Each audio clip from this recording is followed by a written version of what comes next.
Thomas Juvet et je suis technicien du son. Je travaille dans un studio d'enregistrement et j'accompagne des groupes à faire la face pour des concerts.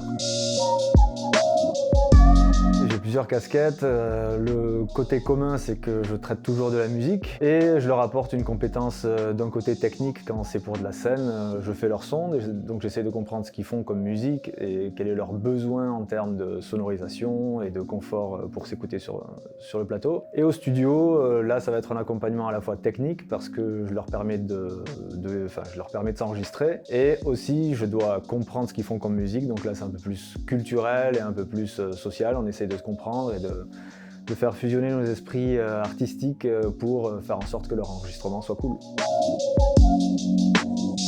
J'ai fait des études d'ingé pendant 5 ans et à la sortie de ça, j'ai pris un boulot à temps partiel, pas du tout en tant qu'ingé, pour pouvoir faire que de la musique globalement pendant mon temps libre. Ce côté travailler, c'était vraiment purement alimentaire. L'idée, c'était d'être dans la musique et donc du coup pendant tout ce temps, je faisais de la musique et je développais mon projet musical perso avec mes copains. Pour y arriver, la musique ça suffisait pas pour me nourrir, donc j'ai commencé à faire de la technique, à faire de la régie, son et lumière dans des théâtres. Et ça m'a permis de devenir ce qu'on appelle intermittent du spectacle et donc ça m'a permis de vivre de mes activités artistique et technique, jusqu'à ce qu'un jour mon groupe s'arrête de musique et donc là je me retrouvais que technicien. Mon but dans la vie c'était pas de faire que de la technique son et lumière, mais c'était surtout de me rapprocher quand même de la musique. Et là j'ai décidé d'arrêter un petit peu tout ce qui était théâtre pour lancer un studio d'enregistrement. Donc là j'ai trouvé un local, j'ai fait des travaux pendant 1 an et j'ai monté un studio. Depuis ça fait 4 ans et demi maintenant que j'ai ce studio. Je rencontre beaucoup de groupes et certains je les accompagne aussi en live sur scène, quoi. Il n'y a pas de journée type. On est dans un mode de boulot type freelance, même si ce terme ne veut pas dire grand-chose pour moi, mais je développe mon boulot au studio comme je peux, avec les rencontres de musiciens que je fais. Tous les musiciens n'ont pas besoin de la même chose, donc j'ai pas toujours la même activité au studio. Quand j'accompagne des musiciens en live, on va faire des résidences, on va travailler la sonorisation du concert et on va faire en sorte que ça se passe bien. Donc voilà, on arrive le matin et on fait du son jusqu'à ce qu'on nous demande de sortir à 18-19h. On prépare le spectacle qui aura lieu un jour futur. Par exemple, si on a une formation avec guitare, basse, batterie, on va installer des micros sur chacun des éléments à sonoriser. Et après, selon les registres artistiques de chaque musicien, on va associer quelques effets et on va faire des équilibres qui sont propres au genre de musique avec lequel on travaille. Donc ça c'est pour le live.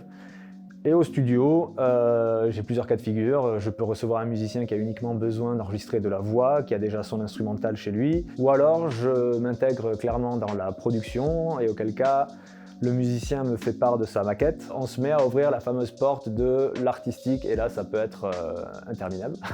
Et voilà, une fois qu'on a fait ce qu'on appelle la prod, on va enregistrer au propre tout ce qu'on a décidé de faire. Et après on fait le mix. Et le mix, ça consiste à faire globalement ce qu'on fait comme en live, faire en sorte que chaque instrument ait son espace et qu'il sonne bien. On va surtout essayer de développer l'aspect artistique plutôt que l'aspect technique. On va aussi essayer de donner beaucoup de personnalité. En live aussi, mais là, on a plus d'outils pour le faire dans un studio, vu qu'on bosse sur ordinateur avec son propre équipement qu'on a choisi soi-même. Et donc on pourra aller le plus loin qu'on veut. J'ai fait pas mal de musiciens, mais j'ai fait aussi des danseurs, j'ai fait aussi des comédiens, donc pour des pièces de théâtre, etc. Donc différentes formes de spectacle. Ce qui m'a amené à travailler dans des lieux très différents. Parfois dans des salles de spectacle institutionnalisées, parfois dans des petits théâtres privés, parfois dans des grosses salles de concert comme le Bikini ou des choses comme ça. C'est un métier où on est amené à aller dans des lieux très très différents, tout en se mettant au service de l'artistique pour essayer de mettre en valeur certaines choses, mais avec des contraintes différentes.